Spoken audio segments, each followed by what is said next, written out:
Fala galera, sejam bem-vindos ao Café Católico. Aqui quem fala é o seminarista José e hoje nós vamos falar sobre os filmes de Matrix, os 4 filmes de Matrix. Então, e para falar sobre isso, sempre aqui comigo a minha irmã, Bruna. Não aceite pílulas de estranhos. Então é isso aí, pega o seu café e vem ouvir mais esse episódio do Café Católico.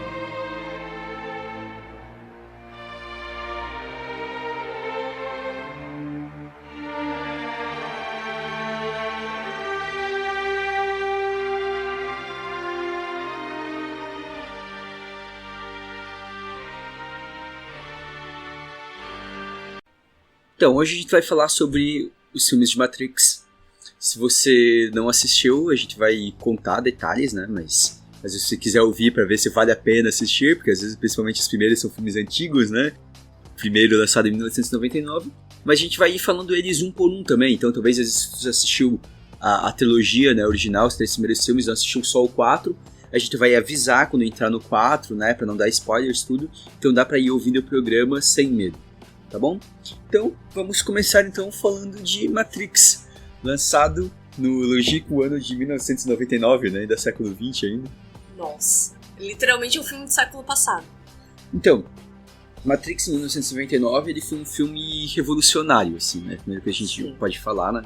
Um filme muito bem produzido, um filme com muitas e muitas referências, uma colagem de referências referências filosóficas, referências de anime, referências puras, assim, muita coisa que fizeram uma salada ali, misturaram tudo e saiu um filme sensacional. E funcionou. E é um filme muito bem fechado, tudo bem amarrado esse primeiro filme. Né? Então, o Matrix 1999, eu assisti ele ainda sem saber do que o filme se tratava, exatamente. O que eu imagino que pra quem conseguiu assistir na época foi uma experiência diferente, porque eu não cheguei a assistir no cinema, mas na época as propagandas falavam de Matrix, falavam só, tipo assim, venha conhecer a Matrix. Tipo assim, não dava detalhes sobre o que era. E daí a gente tem um filme que começa com uma sequência sensacional, né, da Trinity, né, a Trinity lá sendo perseguida, e de repente ela tá lá dando uns saltos gigantescos, desviando, né, fugindo de bala, e a gente vê o bullet time pela primeira vez, né, então é tudo muita coisa e que você não entende nada, né, e daí de repente a Trinity corre pra tem um caminhão vindo acertar ela corre pra um telefone, e você fica assim, tipo, peraí, por que você tá fazendo isso? Que é essa? Quando você não sabe o que é ainda, assim, aquilo tudo é muito surpreendente, assim, fica muito maluco. Mas logo, e daí então depois a gente vai vendo, né, a vida desse programador, o Thomas Anderson, interpretado pelo Keanu Reeves, que vai ser o Neo, né, que a gente vê que ele tá vivendo uma vida ele tá bem desanimado ali tudo, né. Até hoje eu não sei se era... E ele pode ver que tem uma coisa que eu acho que é uma coisa de direção um pouco, que nessas primeiras cenas é tudo uma cor, ela meio apagada, assim, meio que pra transmitir como se fosse uma coisa meio sem vida, assim. Sim. A estética do filme, ela que mostra bem em que mundo que você tá, né? Ali ainda tá só dentro da Matrix, né, ainda. Você ainda não sabe, tipo, que você tá em outro... Você não está no mundo real. Então, tipo... Até porque é colocado como contemporâneo, né? Como se tipo, passasse no momento em que você tá. Então, ele se passa na época que foi feito, né? Quando ele começa o filme ali. Então a gente tem o Thomas Anderson, que tem esse programador, e você vê que ele é um cara que ele, de alguma forma, ele se questiona por alguma coisa. Você percebe ele talvez uma pessoa que tá tentando entender, e quando ele vem aquela pergunta do que é a Matrix, ele resolve, que é a Matrix, ele resolve ir atrás. Né? E aí, ali ele acaba encontrando, né? Tendo o primeiro contato com os agentes colocam aquele bicho nele lá, que é um backdoor, né? Cena agoniante pra mim. Que é digamos assim, é como um software eletrônico, assim, né? A questão que você faz muito paralelo com computação ali, tudo você pode fazer, né? Principalmente o primeiro.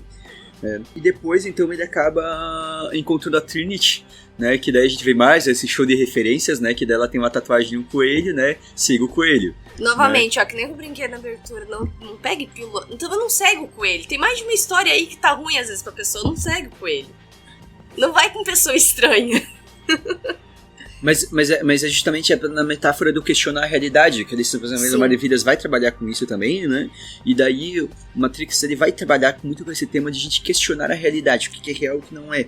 Acaba sendo os grandes questionamentos e o que fica muito interessante de Matrix, né? É por causa que ele tem ali, né, essa sensação no começo. Ele tem essa sensação, ele até fala assim, você já sentiu como se estivesse sonhando, como não soubesse se ainda tava sonhando, se tá sonhando ou não, se é o mundo real ou não. Ele já tem isso antes de encontrar com ela de fato. Então daí eu acho que realmente é plausível a pessoa aí embarcar nessa buscar a resposta, porque ele já tá, tipo, estranhando o que tá acontecendo. E acho que é um questionamento que surge muito nós como pessoas. É muito natural. A gente se questiona em algum momento, né? O que é real não é, né? Daquilo que eu tô vivendo, né? O que é real e o que não é, os meus sentimentos ou os meus pensamentos. A gente se pergunta muito sobre qual é o sentido da nossa vida, o que a gente está fazendo nesse mundo, existe um sentido para nossa vida? Existe um plano, existe algo além, sabe? Ou é só isso, ou a vida é simplesmente vivendo um dia após o outro e pronto, acabou. É um questionamento do ser humano. Sim, e que surge muito rápido, né? Não é muito natural. Você vê às vezes criança perguntando, por que a gente tá aqui? Então, tipo, é muito do ser humano realmente questionar. E daí, então, ele acaba sendo levado e se encontrando com Morpheus, né? Morpheus, que então faz uma grande explicação pra ele sobre ele estar vivendo numa realidade, né? E aí ele fala assim, que ele dá duas opções, né? Tomar pílula azul, né? E dormir, aquilo vai ser simplesmente um sonho, tipo, ele vai esquecer tudo. Ou tomar pílula vermelha e encarar a realidade. E o Morpheus, ele fala assim, o que eu ofereço a você é a verdade somente. Eu não ofereço mais nada, né? Eu não ofereço nenhum mundo maravilhoso. E na verdade, o Morpheus até deixa claro que o mundo real é horrível, né? É doloroso porque foi um mundo destruído pelas máquinas. E é aí que o Neo é confrontado pela primeira vez, né? E não sabe se acredita ou não. Que o mundo que ele está vivendo é uma simulação, é uma mentira criada, uma grande enganação, né, que ele é levado a duvidar, que ele tem que duvidar de tudo, e que é a realidade é que o mundo praticamente acabou, né, uma guerra com as máquinas, né, o céu foi destruído, os poucos humanos que sobreviveram vivem no subsolo, e os humanos são cultivados por essas máquinas, para gerar energia. Então o Neo, ele aceita e ele tem esse seu despertar, né, desperta, e daí ele é acordado, né, encontram ele lá, né, e ele é levado então pra nave do Nabucodonosor.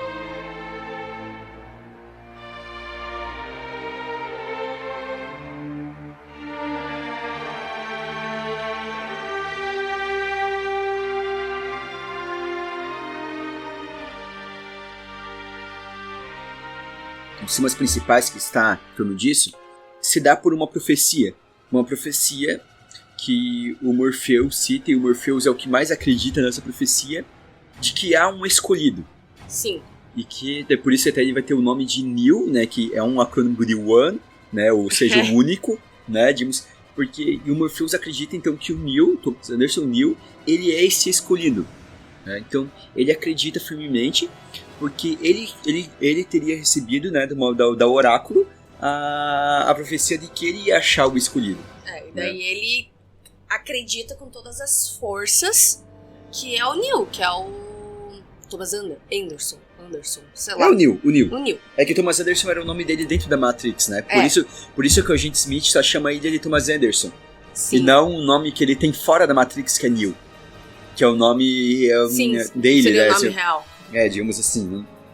E tem isso realmente, tipo, da pessoa abraçar e pautar a vida em uma profecia. Sim. Isso é uma das coisas que eu vejo muito, assim, tipo, Matrix, é que as pessoas pautam a vida assim, da profecia e, tipo, pô, ela falou isso? Tem que ser. Mas é interessante que no caso do Matrix, é meio que alguns vão falar que digamos, é o que se chama, digamos assim, uma profecia autorrealizável. Sim. Porque, de certa forma, tudo acontece ali. Mas é muito interessante porque, assim, o Neo, ele vai se mostrar no final do filme como o escolhido, mas, diferentemente do que às vezes a gente vê em alguns roteiros um pouco mais pobres, ele não dá grandes sinais de que ele é o escolhido antes, né? Sim. Então você fica imaginando, e eles ficam com aquela expectativa em torno dele, quando, por exemplo, ele vai lutar contra o Morpheus pela primeira vez, né? E todo mundo, quando avisam, e todos da nave saem correndo pra assistir a luta, né? Porque eles ficam, porque o Morpheus é o líder ali, é o mais experiente. Peraí, se o Neo conseguir derrotar o Morpheus na primeira luta dele, ele é o escolhido. Sem dúvida. Só que ele vai e perde. Quebrando sabe? todas as expectativas. Entende? Então, o filme todo ele é construído nessa dúvida. O Morpheus acredita muito, mas outros acreditam também que o Neo é o escolhido. Mas não aparece nada na vida do Neo que mostre que ele é o escolhido. Ele não é uma pessoa extraordinária, ele não tem nada assim, tipo... diferente. Ele até tem alguns sinais extraordinários. Mas tô dizendo assim, algo, assim, ele tem alguns detalhes, mas tô dizendo assim, não é algo, aquela coisa assim, muito chamativa. É que assim, por exemplo, um detalhe sabe? que dá é quando ele, até antes dele lutar com o Morpheus, que ele tá sendo colocado a informação, e daí pergunta assim, há quanto tempo ele tá aí? Ele fala 16 horas seguidas, esse cara é um fenômeno, sim, sabe? Sim. Tipo assim, não, o que eu quero dizer é que é o seguinte, assim, não é que não existia nenhum elemento também, mas ele não vai como um escolhido, muitas vezes que a gente vê de anime, por exemplo, assim, que simplesmente como um Naruto, por exemplo, que simplesmente por ele ter o poder, ele de repente ele tem um mega Exato, poder. é isso que eu quis dizer. Já que de cara, ele já não de tem cara nada, parece. assim, ele não tem nada explosivo assim, já de cara, assim, tu é o escolhido, vai lá e uou, ele já brilha. vai, ele já é melhor que o mestre tipo, dele, não. Essas coisas não acontecem. Então, ele vai trabalhando nessa dúvida, né? Então, o Morpheus acredita que o Neo é o escolhido, né? O Neo, ele quer, de certa forma, acreditar no Morpheus elevado. Só que é interessante de que o Neo, ele só se torna o escolhido porque ele acredita que não é digno de ser o escolhido. Isso é algo que é muito confuso pra mim, tá? Foi muito confuso pra mim por boa parte da minha vida, porque assim, ele rejeita e ele se torna. Isso não faz sentido. Eu vou te explicar. Pera. Eu vou te explicar agora. Assim, não fazia sentido pra mim. Assim, por muito tempo que eu falei, não, eu assisti Matrix, eu era muito nova, realmente não era pra eu ter assistido. Eu assisti, acho que antes dos meus 10 anos de idade. Não era pra eu ter assistido ainda, não era pra eu ter visto o filme ainda. Mas eu assisti a primeira vez, eu era bem novinha. E eu fico assim, não faz sentido! Nada faz sentido! Tá, mas agora... Mas assim, eu não sei explicar. É que assim, qual que é a questão? O que acontece aqui? O que a questão quis? É porque aqui é um quê de espiritualidade. O que faz do Neo, como o Neo ele se torna o escolhido? Ele se torna o escolhido a partir do sacrifício que ele faz. Mas ele só faz esse sacrifício porque ele não se sente digno da missão que ele recebeu. Se ele se sentisse digno, ele teria o orgulho, ele se protegia e não teria escolhido. É simplesmente por uma abnegação dele, por uma total abnegação dele, que ele pode cumprir a missão, sabe? E aqui a gente tem muito a figura do escolhido, que a gente vê, digamos, até em próprio, digamos assim, Jesus Cristo, que a gente vê nos mártires. Aqui, acho que a gente vai trazer um pouco, né, de espiritualidade, até porque vocês são católicos, né? Então, mas assim, é aquela ideia um pouco de que é a partir do momento em que muitas vezes eu não me sinto digno, então eu vou me sujeitar. Porque se eu acho que eu tenho uma dignidade, então eu vou me colocar acima dos outros. Eu vou me tornar arrogante. Mas daí ele se coloca por último. Por quê? Porque ele ouve da oráculo que, não, você não é o escolhido. O Morpheus tinha certeza que ele era o escolhido. E é muito interessante esse diálogo com o oráculo, porque o oráculo fala assim, não importa o que você disser pro Morpheus, o Morpheus vai fazer, porque ele acredita. Então, por quê? Porque o Morpheus, ele de todos ali, ele é o grande símbolo de fé ali. Ele é o homem de fé. Ele é o homem de fé. Não importa o que digam pra ele.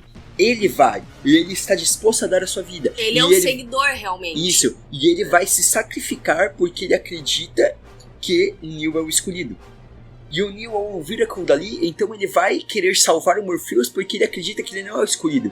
Então, se eu não sou o escolhido... Ele quer fazer o necessário pra proteger a pessoa, pelo menos. Isso. Se eu sou o escolhido, então a minha vida não está acima da dele. E ele se torna o escolhido justamente porque ele não coloca a vida dele acima da vida do Morpheus. Sabe? Sim. Porque se a grande missão do escolhido é libertar a todos, então ele não pode estar acima. A gente vê muito uma figura de, digamos assim, uma figura que a gente pode comparar com Cristo aqui, sabe? Por que Cristo consegue nos libertar? Porque ele se coloca abaixo de todos nós. Ele vem pra ser o servo. Ele, né? Sendo o escolhido do Pai, ele não se arroga, como vai dizer, né? Ele não se arroga esse título, né? Ele se coloca, né? Ele renega a morte de cruz. E é o que o Neo faz. Sim. Ele se renega até o ponto em que ele morre. E é interessante que é naquele momento em que ele vai pra lá, né? Que ele vai com a Trinity, que ele começa a demonstrar algumas coisas assim mais extraordinárias, assim, né? Daí que o menino prodígio começa a se revelar. Aí sim que... Mas isso é muito legal do Matrix, porque sim, daí ele começa a se revelar. Evolução, aos poucos, ele começa assim a se revelar, mas aí ele morre. Você acha que assim, não, beleza, agora ele tá sendo escolhido, né? Porque daí ele vai lá, ele quase consegue desviar das balas, não chega ao ponto, mas ainda pega de raspão, né? E a Trinity fica espantada e fala assim, não, peraí, mas como que você fez isso? Daí ele vai falar, mas não foi tão rápido, né? E depois ele faz o que é impensável qualquer um, que ele resolve enfrentar o agente, né? O negócio do agente é muito interessante, como no Matrix eles apresentam de maneira muito sutil como os agentes são sinistros. Porque desde o primeiro momento que eles aparecem, né, a gente vê desde aquela primeira cena da Trinity, você vê que enquanto eram outros, a Trinity está lutando, batendo tudo. O agente aparece, a Trinity foge.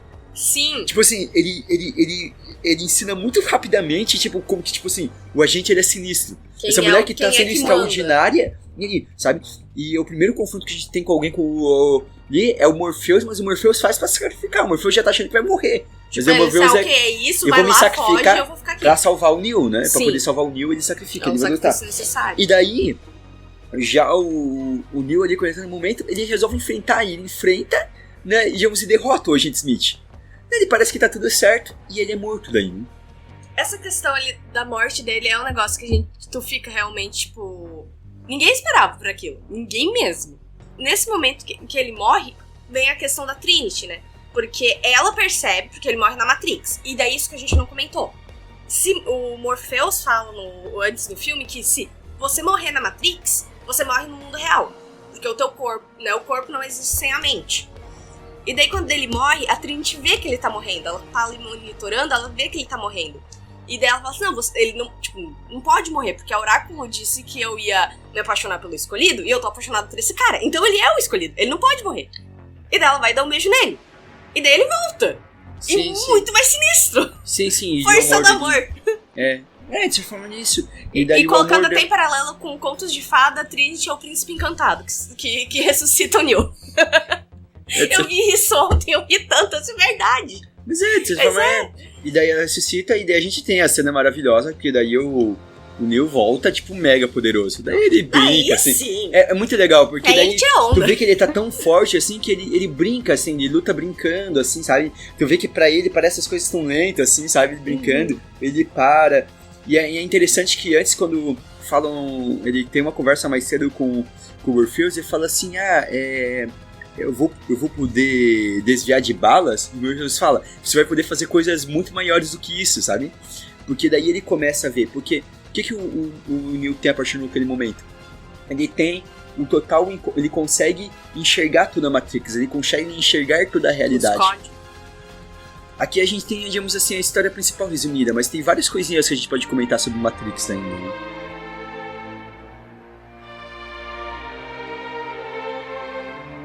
Assim, colocando esse primeiro filme, ele é perfeito. Ele é tudo bem fechadinho, é muito bom.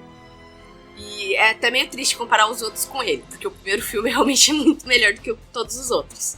Ele traz conceitos que realmente estavam começando a ser questionados na nossa sociedade. Então a questão da tecnologia, tudo que hoje a gente tá...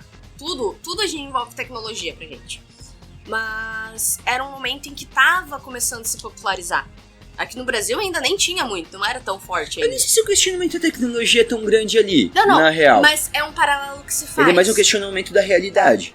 Mas... Então, da realidade... Eu não concordo, mas é que eu não concordo tanto com o questionamento sobre tecnologia. Num, a gente vai falar isso, depois vai poder falar um pouco mais à frente. Mas num, eu acho que a discussão não é tanto sobre o impacto da tecnologia na nossa vida.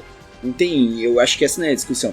É a discussão justamente sobre, que nem precisa ir tanto para tecnologia, mas a discussão sobre a realidade, sobre o que a gente vê nessa sociedade, ele é real ou não é, sabe? E que não precisa de grandes tecnologias para isso, sabe? Porque é um questionamento de aquilo que é discutido na nossa... O que é verdade e o que não é. O que nós recebemos desde educação, por meio de tudo aquilo que nós aprendemos, aquilo que nos é ensinado, o que é verdade e o que não é. Sim, mas é que, assim, eu acho que ele traz todas essas questões, sabe? E sim, no 1 ele já coloca um pouco sobre tecnologia, porque não faz sentido, se você ignorar a questão da tecnologia, o filme não faz sentido. Não é ignorar, mas eu acho que não é a discussão, sabe?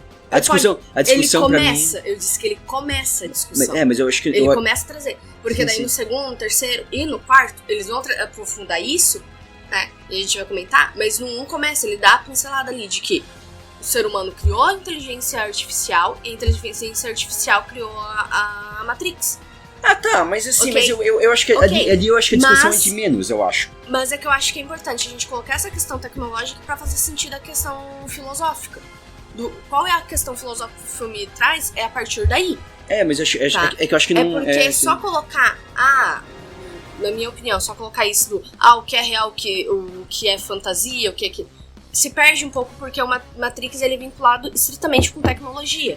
Mas daí é que eu acho que daí é limitar, na verdade, que eu vou dizer o seguinte, porque na verdade a discussão filosófica é até interessante justamente pelo fato de que eu não preciso dessa discussão de tecnologia, eu não preciso dessa alta tecnologia para questionar a realidade, porque isso é muito mais antigo, porque é o que os filósofos fizeram desde o início, né? Por isso que se compara tanto, por exemplo, uma das leituras filosóficas que se faz tanto sobre Matrix é relacionado ao mito da caverna de Platão. Sim. Sabe? E que a gente não precisa de tecnologia. O próprio Platão já se questionou isso, né? Séculos antes de Cristo. Tipo, por quê? Porque aquilo que... Pra quem tá ouvindo entender, né? O que o mito da caverna de Platão vai dizer, basicamente. Né? No livro 7 da República de Platão. Ele tem a ver com o processo de conhecimento, segundo Platão, né? Então, digamos assim que há pessoas que elas vivem numa caverna, estão presas. E tudo que elas veem são por trás delas e pessoas que passam pessoas, passam objetos atrás e elas veem essas sombras refletidas na caverna. Essas pessoas elas passam olhando para as sombras, elas acreditam que aquelas sombras são a realidade somente. Porque elas não só presas, elas nasceram ali. Elas nasceram, elas viveram viveram a vida inteira olhando ali. Digamos que uma pessoa, ela, em algum momento, ela é liberta, por algum motivo ali. Ela consegue se libertar, ou é liberta, e ela sai. Então, a gente vai ter um processo que, depois, primeiro, ela vai olhar ali e ela vai ver aqueles objetos que passam atrás, que é um segundo nível de conhecimento, segundo Platão, que ainda são só objetos feitos a partir das coisas. Se ele sai da caverna, ele vai começar a ver as coisas sobre as quais aqueles objetos foram feitos, né? Porque, digamos, os objetos estavam fazendo, estavam fazendo uma escultura de um animal, tudo, ele vai ver os animais em si. E o quarto em si, para Platão, vai ser, digamos assim, o auge de conhecimento, para ele vai ser o sol em si, que é a luz em si que ilumina tudo. Né? Platão ele tem a ideia das duas dimensões, da dimensão da realidade e a dimensão ideal. Né? De que a dimensão que nós tocamos aqui com os nossos 5 sentidos, nós trabalhamos, nós temos as formas, mas elas daqui não ele não é ele é uma dimensão material, mas ele não é esse tipo de ideal. Eles são cópias que existem numa dimensão ideal que vão dar o que são a verdade daquilo, né? Então, por exemplo, todo ser humano ele remete a uma ideia de ser humano que existe nessa dimensão do ideal. Né? Então, essa saída da caverna de Platão é um processo de desprendimento para eu encontrar a realidade das coisas. Eu me desprendo do que é mais imediato para chegar naquilo que é essencial, para chegar na essência das coisas. Então, o que o Neo faz, de certa forma, é esse processo. Quando ele está vivendo dentro da Matrix, ele está vivendo a realidade ali da Matrix. E para ele, aquilo é real. E então ele é confrontado com o que é a realidade. E é interessante que o Morpheus ele vai falar uma coisa, vão ter pessoas que vão brigar para ficar na Matrix, brigar por aquela mentira. E é de certa forma o que no Platão é também falado que quando essa pessoa que teve tudo, ele conheceu a verdade, ela volta e ela tenta confrontar, as pessoas não vão aceitar. E as pessoas, então esse cara ele é morto pelas pessoas que estavam na caverna presas. E isso é interessante também você fazer que pro Platão faz muito sentido o fato do cara ser morto, porque ao mesmo tempo que ele tá falando do processo de conhecimento, ele de certa forma ele tá contando a história de Sócrates. Eu ia falar isso, que Sócrates ele foi condenado à morte, ele aceita, né, mas ele foi morto, principalmente todas as questões filosóficas, mas uma das principais questões que fez ele ser morto foi ele falar que não existiam todos os deuses gregos, que existia só um deus. Sócrates já tinha, tipo, pela filosofia, ele já tinha chegado, tinha percebido que não fazia sentido ter vários deuses. Era uma das coisas que fez ele ser condenado. constar, tipo, ele não é morto, assim, tipo, violentamente, nada. Dão um veneno e ele toma por, tipo, todo mundo lá, tipo, não querendo que ele tomasse, os apóstolos dele, tudo, papá. E ele vai lá e toma. Então, esse processo de conhecimento de Platão é ascender do sensível ao inteligível. E para Platão, é um processo de rememorar. Eu vou lembrar aquilo que eu já conheço. Então, a gente tem um pouco disso em Matrix. Apesar de que, em Matrix em si, as informações elas vêm de fora, não é necessariamente o relembrar, né? Que nem Platão, né? Mas, é interessante que a gente tenha um pouco. E eu acho que daí a gente trazendo um pouco para nosso dia a dia, é interessante o que o Morpheus vai dizer de que vão ter pessoas que elas vão brigar por aquela mentira, elas vão brigar pela ilusão, porque elas preferem essa ilusão. E pra mim, esse daí ele é sintetizado em uma que eu acho das melhores frases, uma frase sensacional, que é a frase do Cypher. Né? Porque o Cypher é o traidor que quer voltar pra Matrix, ele quer ser reconectado à Matrix. Fazendo paralelos bíblicos. É o Judas. E ele vai dizer, né? A ignorância é uma bênção. Porque o Cypher é o cara que se desiludiu. Porque o que o Morpheus ofereceu pro Neo, né? E com certeza ofereceu para os outros, que ele ofereceu a verdade. Só que a verdade é dura demais pro Cypher. Ele preferia estar comendo o bife dele lá, do que tá num mundo em que quase não tem pessoas e come um mingauzinho muito ruim. E é muito sofrido. De certa forma, assim, é muito compreensível. Você consegue entender. Sabe? Você entende? Você, assim, por mais que tá errado, você não vai concordar com o cara, mas você consegue compadecer dele. Não concorda com as atitudes dele, mas você entende o sentimento dele.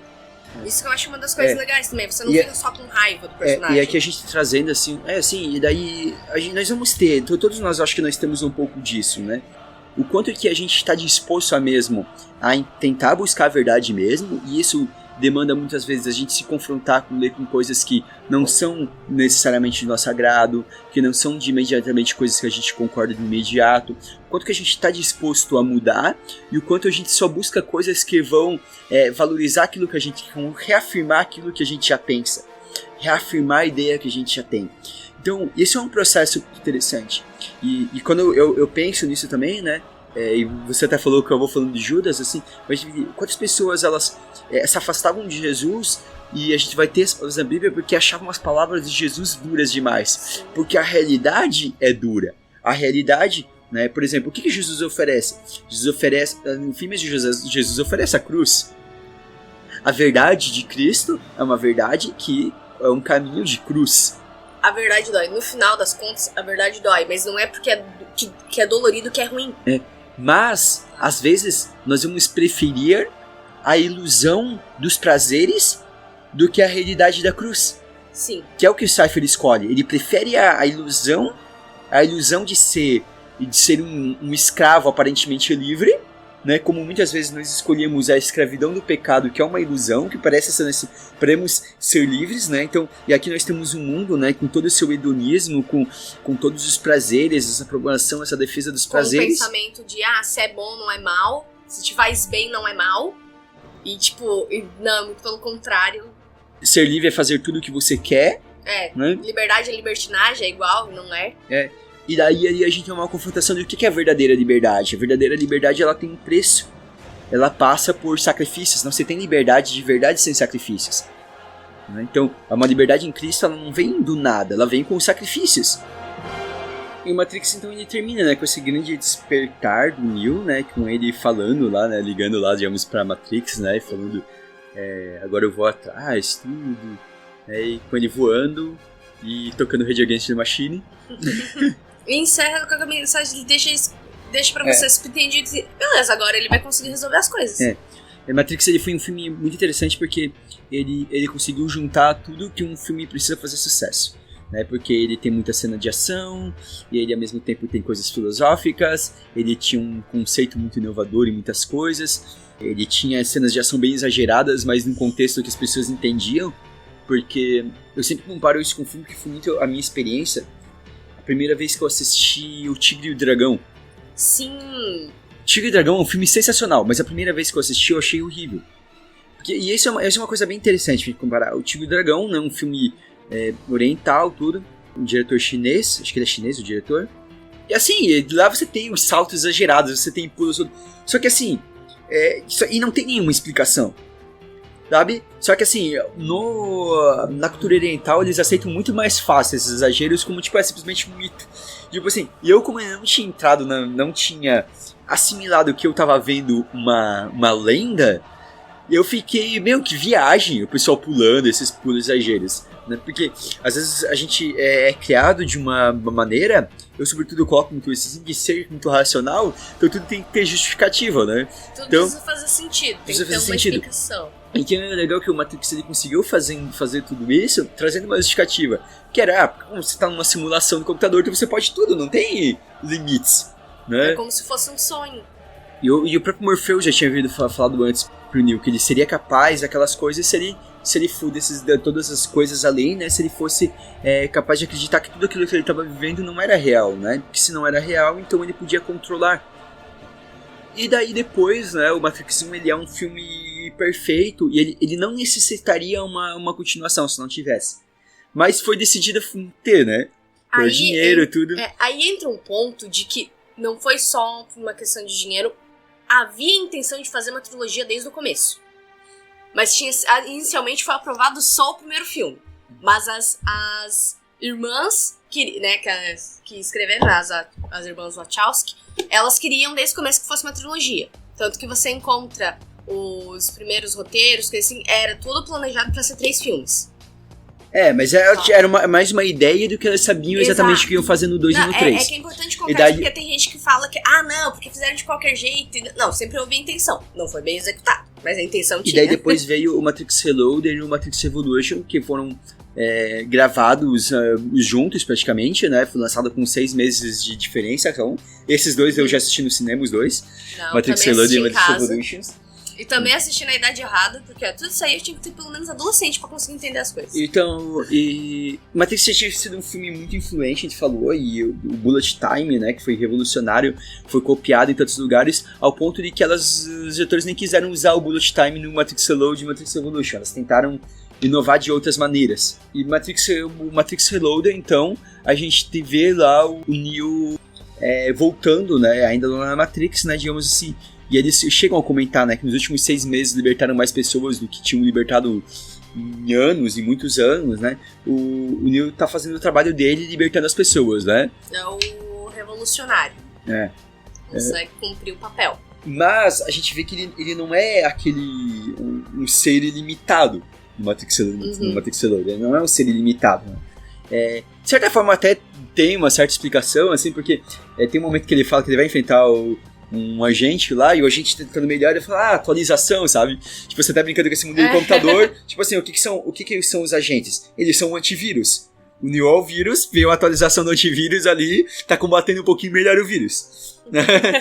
Tudo faz sentido, tudo tem uma linguagem... que assim, então, eu vou dizer que eu reassistindo agora, eles desceram um pouco melhor o fato do não ser realmente extraordinário, porque era uma coisa que me incomodou um pouco, porque quando ele termina o Matrix, ele tá, né, parece que não tem limites. E daí no Matrix Reloader, ele parece que ele já está limitado. Cai de novo. Mas assim, pra você encaixar, beleza, era a história que eles tinham que contar. E daí nós vamos ver, né, no Matrix Reloader, então, eles querem encontrar uma forma de, digamos, desligar de vez a Matrix. E ali a gente vê, né, a gente vê o Agente Smith reaparecendo, né, ele realmente com um vírus mesmo, né, assimilando tudo, né. Eu tinha muito medo do Agente Smith quando eu era criança. A atuação é sensacional, ele é assustador mesmo. Eu lembro muito nítido isso, que eu disse que eu assisti quando eu era criança. Eu tenho uma memória muito nítida do pesadelo e que eu era assimilada pelo Agente Smith. Eu tinha pesadelo real com isso, sim.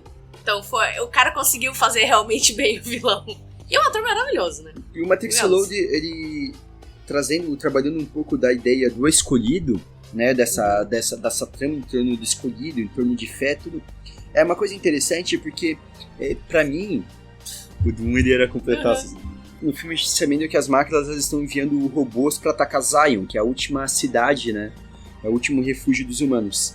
Então lá a gente é apresentado a Niobe, né, que é a capitã, que é a ex do Morpheus, que agora namora... Climão. E o Neo ele vai tendo pesadelos com a morte da Trinity.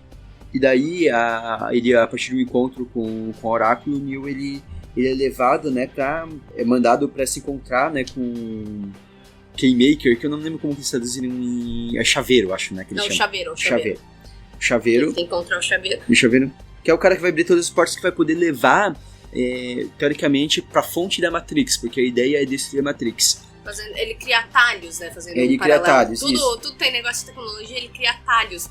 Uma coisa que eu acho interessante é quando eles vão pra Zion, porque há aqueles que não acreditam em realidade, que nem acreditam que o é escolhido, tudo, né? Mas por um lado, há aqueles que de certa forma estão acomodados. Eu não preciso fazer nada, porque o escolhido vai nos salvar. E eu acho isso interessante, que ele é demonstrado um pouco, né, com a forma que eles vivem, que antes de vir a grande luta, eles vão lá e fazem uma rave, né? Tipo... Em Zion, sabe? Tipo, preocupação zero, né? Porque a coisa dá certo, o Salvador vai cuidar de nós, sabe? Tipo assim, como se eu não precisasse fazer nada, eu não preciso ter nenhuma preocupação com a minha vida. Simplesmente é uma fé muito, digamos assim... Uma fé completamente cega. Uma fé completamente cega, sabe? E que não entende que é que de responsabilidade nossa. É meio que, daí fazendo paralelo com a vida católica, é a pessoa que quer que Deus resolva os problemas, mas não faz o mínimo de esforço, sabe? Sei lá, a pessoa tá endividada, a pessoa não vai procurar um emprego ou tentar entender como economizar, só fica rezando ali pra Deus. Acho que Deus vai jogar dinheiro do céu. Não é assim que funciona. Ou até mesmo a salvação, achar que, tipo assim, eu posso viver a minha vida como quiser, Deus é misericordioso, vai me salvar, pronto. Basta eu acreditar. Não é assim, mas a gente vê isso lá muito na população de Zion, né? Sim. A gente vê um pouco dessa forma de viver, né? Dessa ética, assim, digamos assim. Pra mim, tanto o Matrix Reloaded e o Matrix Evolution, eles têm menos símbolos assim, filosóficos que sobretudo o Revolutions tem menos ainda do que o Matrix 1 e do que o Matrix 4 que a gente vai falar depois. Mas o Matrix 2, o Matrix Reloaded, ele tem cenas muito boas de ação, ele tem aquela perseguição de carros que é muito boa, aquela perseguição é incrível, só que você tem muita coisa assim que parece ser interessante que não dá nada, tipo o Merovision, a Persephone, que aparece ali, que não dão em grande coisa. Qual que era a necessidade da cena da Persephone dando beijo no Neo? Qual que era a necessidade daquilo? Não tinha necessidade. Ai não, pra mostrar que a Trinity é humana, e mesmo ela sabendo que a guria é uma máquina, ela tem ciúme. Não faz sentido a cena. A gente acha que vai levar alguma coisa a mais. A gente hoje assistindo 2, até fica esperando que no 3 aquilo seja retomado de alguma maneira, mas eles nem aparecem no 3 de volta, ele fica um negócio totalmente sem graça, realmente não faz sentido. Não faz sentido nenhum. Tipo assim, caramba, tá bom, mas tá. O grande ponto, assim, acho que do Matrix Reloaded, o ponto alto se dá mesmo em torno do encontro dele com o arquiteto. E ali a gente tem uma questão filosófica muito interessante ali.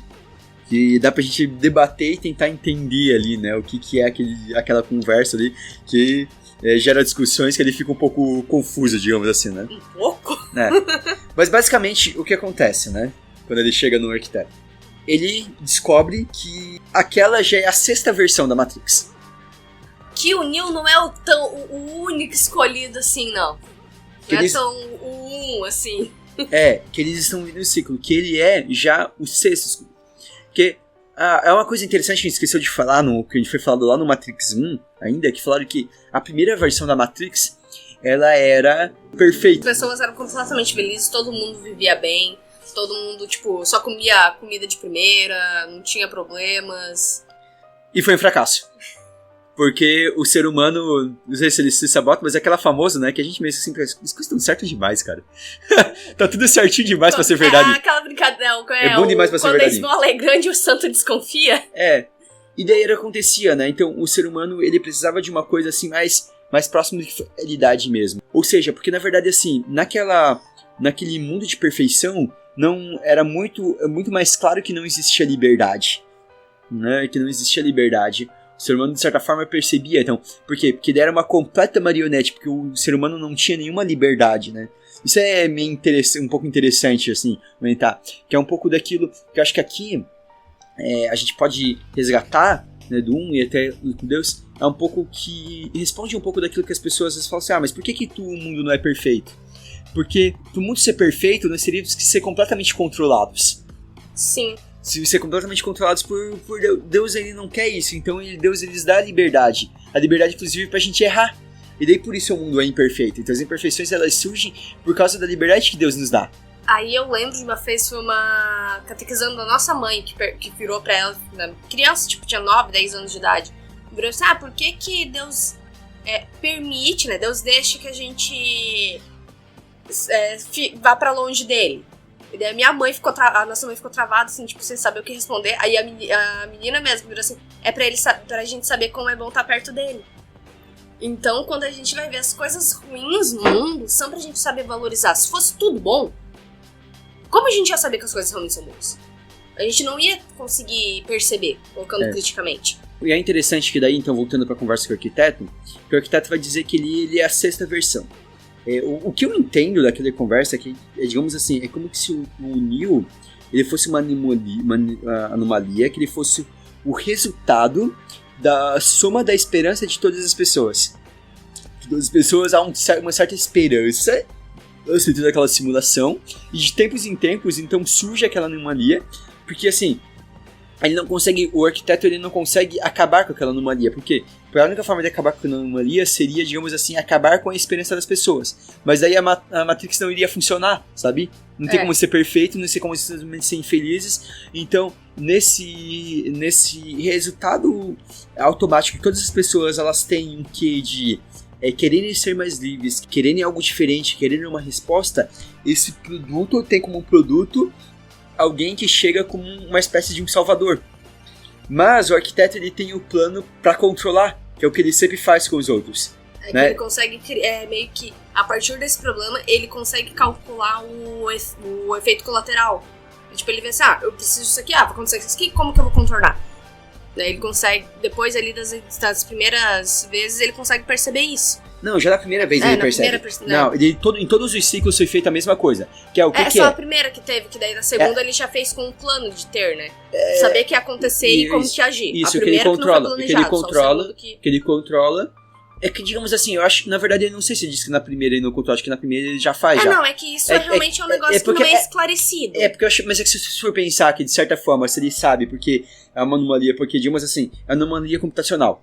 Então, de certa forma, ela pode ser prevista por simulação, né? Se você pensar, né? São máquinas. Então, eles conseguiriam prever, então eu acho que ele já sabia. Só que não tinha como ele eliminar. Então, porque se ele desde a primeira ele já fez o negócio, então acho que ele já teve o plano desde o início. Faz mais sentido. Ele já está preparado, né? Então, realmente não deixa claro. Mas o que eu entendi é que, assim, sempre em todas as 5 versões aconteceu. O que era o plano?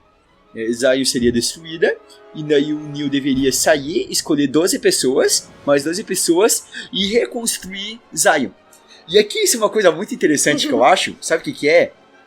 É porque assim, lá no Matrix 1, o Morpheus, eles falam que, tem um momento que eles falam, mas o que é esse escolhido? Ninguém sabe direito, mas... não, eles falam assim, tem um momento que eles têm um diálogo assim, mas como que as pessoas libertas? Ninguém sabe, mas alguém acredita que alguém nos libertou no início e que esse salvador vai voltar. Tadã! Então, tipo assim, fecha com essa com essa fala do arquiteto, sabe? Então, que tipo, alguém se libertou lá no início, então, mas foi esse acordo. Eles achavam que tinha sido uma grande rebelião, mas tinha sido surgido diante de um acordo com as máquinas. E aquilo ali rola, uns séculos, as pessoas esquecem, já não lembram mais de por que foram libertas, quem foi o primeiro que libertou, e tem esse retorno, o Salvador volta. Só que daí há uma certa diferença que o Neo ele resolve fazer algo diferente. Ao invés de ele fazer isso, ele resolve salvar a Trinity, porque ele vê a Trinity morrendo. Então, assim... É que o que ele tem de diferente dos outros escolhidos, aí entra aí, né? Porque o Neo, ele é diferente porque os outros tinham um carinho pela humanidade, mas o Neo... ele é apaixonado por alguém. Ele ama alguém. Realmente, não é assim, tipo, o amor fraternal, sabe? Ele realmente ama a Trinity, então é diferente. Isso é interessante porque o que a gente tem de muito problemático em muitas ideologias aqui, eu não vamos ver vários ismos que a gente tem por aí, que acontece que muitas vezes o que vai acontecer é justamente que você muitas vezes mata a individualidade. Você não ama o ser humano, uma pessoa. Você ama, às vezes se propaga um amor pela humanidade, um amor por um indivíduo que não é exatamente caracterizado, mas não se ama o indivíduo concreto, que sofrem no dia a dia, sabe? A ideologias, elas servem muito para a humanidade, mas elas não respondem ao sofrimento concreto de uma pessoa. Isso é algo muito interessante. E nesse sentido a gente tem que cuidar para que o catolicismo, por exemplo, não se torne uma ideologia nesse sentido, que ele propaga um ideal somente, mas não olha para a realidade concreta, onde não se tem um amor pelo indivíduo, pela pessoa que está ali sofrendo, né, que nós temos que ter. Mas o que eu fico pensando um pouco também, nesse sentido, e linkando com um pouco do fato lá de que eu falei mais cedo que a Static Anxiety, que parece que eles acreditam que vai ter um salvador que vai salvar eles, é um pouco de... É como nós temos uma tendência de encontrar salvadores no nosso mundo. A gente gosta de criar... o mito, daí infelizmente, né, que a gente teve, sim, o Messias, Jesus, e daí as pessoas ficam buscando um complexo de Messias, que você precisa de alguém, né, só que daí assim... A questão puramente humana, né? Nós acreditamos que uma pessoa vai resolver os problemas políticos do nosso país. A gente acredita que uma pessoa vai... A gente acredita que uma pessoa específica, ela vai ser capaz de resolver tudo. E colocamos todas aquelas esperanças naquela pessoa. E vemos isso no campo da política. Vemos um outro exemplo, para fazer assim, para eu ser um pouco assim, pra gente não querer política, né? Não, a gente não vai citar nomes aqui. Mas, por exemplo, a gente vê isso muito na sociedade. Eu vejo isso muito forte, principalmente na sociedade brasileira, assim. Por exemplo, eu vou dar um exemplo aqui. Quem me conhece sabe que eu gosto muito de futebol. Então, por exemplo, um time tá treinando, um time tá tendo um resultado ruim. O que todo time de futebol no Brasil faz? Demite técnico. Porque o problema é o técnico. Então eu troco o técnico, eu troco só uma figura. Agora, o fato de que os dirigentes estão fazendo um monte de cagada, estão roubando dinheiro, que talvez os jogadores não estão obedecendo o técnico, isso não se olha pouco. É sempre pessoas são culpadas. Um time perdeu a final, culpa-se um jogador porque ele fez um erro. Um jogador ou o técnico, culpa-se uma pessoa. Eu ia falar até, tipo, dentro do futebol, por exemplo. Por que o Brasil tava tão empolgado na Copa do Brasil? Porque trouxeram o Filipão. E o Filipão já tinha toda uma questão mítica, tipo, e tinha o Neymar. E tinha o Neymar. Não, e assim, o Filipão é o pai do Penta. E daí o pessoal tava assim, daí tinha o Neymar. E daí foi aquele desastre. Mas não foi culpa de... Mas é a questão, não foi culpa de uma pessoa, sabe? Mas você coloca a esperança e você coloca a culpa em torno de uma pessoa. Fazendo até uma questão daí, por exemplo, do começo ali do cristianismo com Jesus... Por que muitos judeus ficaram decepcionados? Porque eles achavam que ia surgir um salvador, um guerreiro que nem foi o rei Davi, um porradeiro. Tinham muitos ali que acreditavam que o Messias ia vir e derrubar Roma na porrada. E Jesus veio por outro viés, não era nesse sentido. E é interessante pensar, assim, fazendo esse paralelo com esse messianismo, a gente vai ter esse messianismo político, esse messianismo na nossa sociedade, de ter figuras messiânicas, de como é interessante que os outros, digamos, News antes, os outros messias da Matrix, eles traíram o povo. Sim. E é o que geralmente acontece com esses messias que muitas vezes os povos, essas figuras messiânicas que são elegidas, elas acabam servindo simplesmente ao seu propósito. Elas não servem no fim as pessoas, elas não são capazes de sacrificar de fato pelo outro. Né? O que elas fazem? Elas aproveitam pra garantir alguma coisa pra elas. Garantir para si. E muitas vezes podem vir disfarçado de um discurso, digamos assim, mais pragmático, um discurso de salvação. Porque se você for pensar pragmaticamente, quando você escuta ali, eles vão morrer. Por que os outros tomaram talvez essa decisão? Porque Zion vai ser destruída. Então eu vou, eu leio e eu recomeço. A humanidade vai continuar existindo. Só que o Neo, ele decide não aceitar aquilo dali. Ele falou assim, eu não quero me submeter a isso. Eu vou lutar contra isso porque eu quero uma liberdade de fato. Eu não quero seguir um plano que alguém criou para mim. Eu vou escrever a minha história. É a questão do livre-arbítrio aí, que é intrínseco ao ser humano. A gente vai ver várias obras que vão lidar sobre essa questão da liberdade humana. E que é algo para nós católicos muito... Vamos colocar assim, muito... Não vou dizer muito claro, mas é muito simples pra gente entender que, tipo, nós somos livres. A questão muito básica. A gente vê isso retratado em várias sagas. E eu acho que a principal questão de Matrix da saga é essa, a questão da liberdade. Então, e ali então a gente tem, no final do Matrix Reloaded, né, Trinity, ela é baleada, o Neo consegue lá entrar e tirar a bala, né? É, porque ele vê os códigos, então ele consegue tirar e ele ressuscita ela. E daí a gente tem a parte mais estranha, que eu acho que eu vou tentar explicar aqui, que eu nunca consegui entender, é como que o Neo tem poder fora da Matrix. Porque ele vai para as máquinas. E a gente tem o fato do Cypher indo, né, também, que já acontece no Reloader, mas que ele entra, ele assimila alguém que estava dentro da Matrix, né? Então a mente dele vai para uma pessoa ali no mundo real. E assim, eu acho que o problema do segundo filme é que ele não tem um encerramento, ele é realmente um filme de meio. Só que ele é muito chato. O Matrix Reloaded, quando eu assisti, eu saí bem empolgado. Vou dizer como eu vi no cinema. Assisti bem empolgado. O problema é que porque assim, tudo bem, ele fica um monte de coisa aberta. Mas tu sabia que era o 2. Você sabia que 6 meses depois já ia sair o Matrix Evolutions. Sim. Então até ali, tudo bem. Porque tu fala assim, mas o que teve a ver o Pedro da Persephone e o Merovision? Tu cria, é que ele se torna pior Deus, depois que você... Mas por que mas como que você termina com o Neo lá parando a máquina, sabe? É tipo, nossa, mas o Cypher... E daí você, tá, beleza, mas vai ter o Matrix Evolutions. Cria as teorias. Começa exatamente no momento que termina o Reload. Né? Ele é exato, ali é continuação direta. E o problema é que ele não explica praticamente nada disso. O problema é que o 2 fica ruim quando sai o 3. Ele fica essencialmente ruim quando sai o 3, né? Que de todos os 4 filmes, pra mim, é o que menos tem essa parte tipo, de questionamentos filosóficos, assim, tudo. Ele é muito focado, assim, realmente numa ação que eu acho que nem acho tão boa, assim. Que tem muita ação fora da Matrix, né? Então ele tem a guerra... Desculpa se alguém tá incomodado falando Matrix, mas eu assisti esses filmes muitas vezes legendado, e eu assisto em inglês, e daí eu, muitas vezes até sem legenda, eu fico escutando Matrix em inglês, eu falo Matrix, mas vocês podem falar Matrix. As duas formas estão certas, tá, galerinha? Sabe, só que eu escuto em inglês, daí eu falo Matrix, daí a gente tem... Não tô querendo me achar aqui.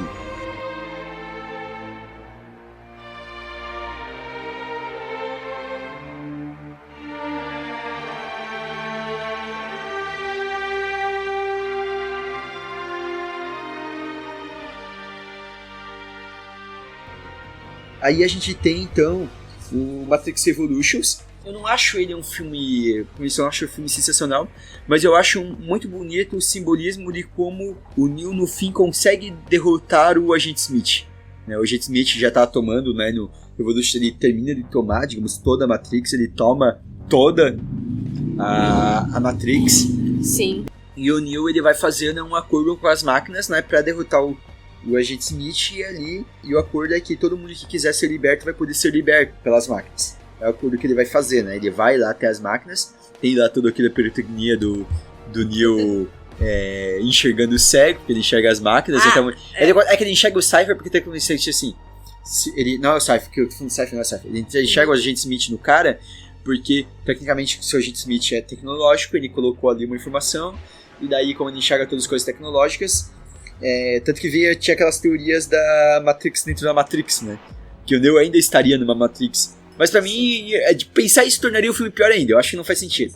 Mas assim, eu não consigo entender direito como que ele tem poder fora da Matrix, assim, sabe? É pro filme tentar ser maneiro. É pra isso! E eu acho assim, o que mais próximo que eu penso a fazer um pouco, a ideia é de que assim, ó, no Matrix 1 e Matrix 2, a gente pode dizer, digamos assim, que eles têm principalmente Matrix 1, é bem uma forma de ver, assim, cartesiana, de uma total separação entre o intelecto e material, entre mundo real e mundo sensível, entre mundo intelectivo e mundo sensível, sabe? Então é assim, não há conexão, eles são coisas totalmente diversas, então não há conversa, não há conexão. O Matrix Revolution, que eu acho que vou estar forçando um pouco a barra, tá? Porque o filme não fala isso. Vamos ver. Seria talvez uma tentativa assim, de dizer que assim, na verdade, essa separação que se prega tanto não existe na realidade. Essa separação que alguns pregam, na verdade não existe. O intelecto e o mundo sensível, eles estão muito mais unidos do que se pensa, muitas vezes, do que se prega certas filosofias. Então, um domínio do meu intelecto, ele se traduz num domínio do mundo sensível também. Sabe? As duas coisas conversam e no fim elas são... eu faço a separação simplesmente para compreender a realidade. Mas na verdade não há separação. Tudo é a realidade. Mas eu acho que fui além do que o filme fala. Mas conseguiu melhorar a questão. Mas é uma forma, assim, de tentar dar uma explicação. Mas é por causa que é o filme que a gente acaba tendo que tentar achar respostas por conta também um pouco. Sabe? Porque não é tudo... Mas assim, o filme, o Revolutions, eu acho ele bem chatinho mesmo. A gente tem lá, cara, a Trinity morre, né? Tem, eu acho que uns 30 minutos do filme que é só lutinha de navezinha. Você não se importa com os vilões. Meu, e é chato, aquilo dá um sono. Você não se importa com os personagens. Por exemplo, eu falei antes lá, que você fica revoltado com a atitude do... Eu esqueci o nome do personagem, do Traíra. O Cypher. O Cypher. Tipo, tu fica com indignado, né? Não concorda com a atitude, mas tu se compadece dele. Tu se preocupa com os personagens. Ali no 3, não. Tu tá tipo, dane-se. Explode logo a nave. Ele tem uma sequência de 2 gurias tentando soltar uns foguete lá. Mano, eles não falam, nada a ver. E tem o guri lá que idolatrava o Neo, porque o Neo tinha largado ele quer entrar no Pronossor, e daí no fim ele vai no lugar do Mifune. Mas assim, é muito... E assim, e é sem graça a cena de ação mesmo. Porque são só um monte de nave vindo e os caras atirando, sabe? Simplesmente atirando doidado, assim. É bem sem graça, realmente, É isso que diz, assim, a cena de ação em si é sem graça mesmo. Mas é interessante a forma, o simbolismo da vitória do Neo sobre o Agente Smith. Uhum. Porque quando ele entra lá e daí ele vai pro confronto final, o Agente Smith já dominou tudo. Eu acho muito legal porque como ele dominou o Oráculo, ele fala assim, eu já sei que eu vou ganhar. Então, não há necessidade dos meus outros eus lutarem, só eu vou lutar porque eu já sei que eu vou ganhar. Isso é interessante, sabe? Porque ele que você ele viu o futuro, então ele viu que ele vai ganhar. Mas, essa coisa de a gente querer saber o nosso futuro, ele pode jogar contra nós. É a questão que a gente colocou ali antes, o Neo se torna o escolhido porque ele não aceita ser o escolhido, e daí ele se torna humilde. O Smith, ele vê que ele vai ganhar, e ele já era um cara arrogante, já era um personagem arrogante. E ali ele vai mesmo, e dane-se. Se torna mais arrogante ainda, né? Isso, e é isso que faz daí, talvez, ele perder de vez. Porque o Agente Smith, ele simboliza tipo, alguém que busca somente o poder, sem mais nada. Ele simplesmente quer poder, cada vez mais poder, cada vez mais poder. Ele quer assimilar, e ele quer que tudo seja como ele, né? O Smith, ele realmente ele destrói com toda a individualidade. Porque ele quer equilibrar assim, tudo. Ele acha que ele está tudo ruim e ele tenta consertar as coisas uniformizando tudo. Segundo o padrão dele, segundo ele. Ele se torna o padrão. E todos têm que ser igual a ele. E daí acontece. Então ele vai lutar só ele contra o Neo. Né? Então a luta eu nem acho ela tão boa, mas tem uns momentos legaisinhos. Mas é legal que daí no final ele deixa o Smith entrar nele. E o Smith tenta, digamos, assimilar ele. Só que ali a gente tem realmente os dois opostos, né? Isso, o sacrifício dos luz e trevas. E é interessante como, pelo fato de o Smith tentar trazer a luz, ele traz, digamos assim, ele assimila ao assimilar, digamos, a luz, ele quer as trevas, ele é destruído. Ele a luz ela é mais forte. De dentro pra fora. O terceiro filme, ele, pra fechar, ele deixa as coisas muito mais, assim, tipo, na tua cara, sabe? O que não é ruim, é bom. Mas é bem interessante essa questão, assim, realmente, dele conseguir enganar o Smith nesse ponto. Ele se entrega, né? Ele se entrega. De novo ele faz um sacrifício, né? De novo ele se sacrifica e pelo sacrifício que ele alcança tudo ali, né? Por essa abnegação dele. Ele luta, mas ele percebe ele não tinha como ele ganhar do Smith. Então ele abraça a morte dele, abraça a Rota, abraça ele, e o Smith, achando que ganhou tudo, perde. De novo, né? Trazendo com Cristo. O demônio acha que vence ao crucificar Jesus, mas ali se dá a grande derrota do inimigo. Na morte de Cristo é a grande derrota do inimigo. Sabe? O inimigo acha que está vencendo porque está matando o Filho de Deus. Mas na verdade ali está se decretando a derrota do inimigo. É muito interessante isso. Tem um personagem que a gente acabou não citando, mas que é importante a gente citar, porque depois que é a menininha que surge. Que é o Novo Oráculo. A Novo Oráculo. Né, que é a... Como é o nome dela? A Sati. Isso, a Sati. A Sati. E que ela é filha de 2 programas. E ela não foi um programa planejado. Isso é um negócio assim meio confuso em questão. Quando fala programa, é um negócio que assim, eu entendo. Ah, tá, são duas pessoinhas que tiveram uma filha. Só que daí quando tu para pra pensar que são programas da Matrix, eu fico assim, pera. Como que surgiu? É algo que eu até hoje, ok, beleza, eu vou parar de questionar pra aceitar que tem o novo programa ali. Mas que era algo que o arquiteto e a Oráculo não sabiam que existia. Daí surge a menininha muito fofinha. E os pais dela assim, tipo, querem dar um jeito dela permanecer. Porque eles fizeram algo com a liberdade deles. E eles perceberam que é bom. Eu não sei o que vai ser, eu não sei o que vai acontecer. Mas olha que legal. Essa nova oportunidade que é a Sabe? Então... E ela é adotada pelo Oráculo ali, né, meio... Bem... E o final ali, tipo, então... O Neo morre, Trinity morreu, Morpheus morreu, mó galera morreu. Quase todo mundo morreu. Né? E daí aparece, então, o arquiteto conversando com a Oráculo. E com a Sati.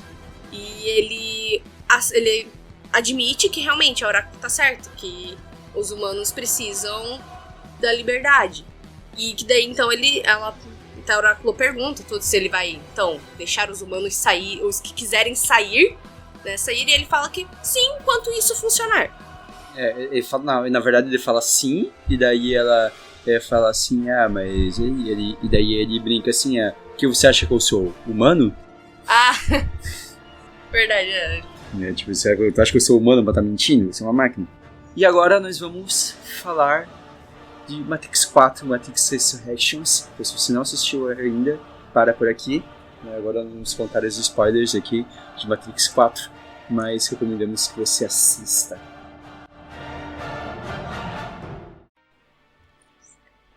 Então, Bruna, você gostou de Matrix 4? Sim, eu gostei. Eu vou dizer que a primeira quando eu saí do cinema... Não, quando eu saí... Deixa eu comentar. Posso comentar isso? Tá? Porque eu, o José e a nossa mãe vamos assistir juntos o filme. Tá? Aí, me sai do cinema. Eu saí, eu fiquei confusa se eu tinha gostado ou não do filme. E daí tem a questão do Matrix, que a gente nunca entende direito o filme, né? Se você entende... Ou você entendeu errado, ou você é uma pessoa realmente muito brilhante. Se você entender muito rápido o filme. Eu saí, aí vira a minha mãe e fala: eu dormi no filme. Não consegui entender. Do José, eu também dei uma cochilada, não consegui entender assim. Eu que não dormi, não entendi também. Eu cheguei a dormir de fato, mas teve uma parte ali que eu dei uma pescada ali no meio, que eu tava meio cansado. Mas assim, de primeira eu não conseguia decidir se eu tinha gostado ou não. Eu fiquei bem... Porque o filme ele parecia meio que é uma continuação, né, depois de 3, mas ao mesmo tempo parecia meio que um remake do 1 em muitos pontos. Mas no fim, assim, parando pra pensar, eu acho um filme ele muito interessante, mas é muito compreensível porque muita gente odiou o filme. Sim. Porque, pra mim, o Matrix, ele é ruim, mas é bom. É a melhor forma de definir o Matrix 4. Ele é ruim, mas é bom. Tipo, a gente ama e odeia ao mesmo tempo? Não, é porque, pra mim, o que acontece? O que tem nesse filme, principalmente?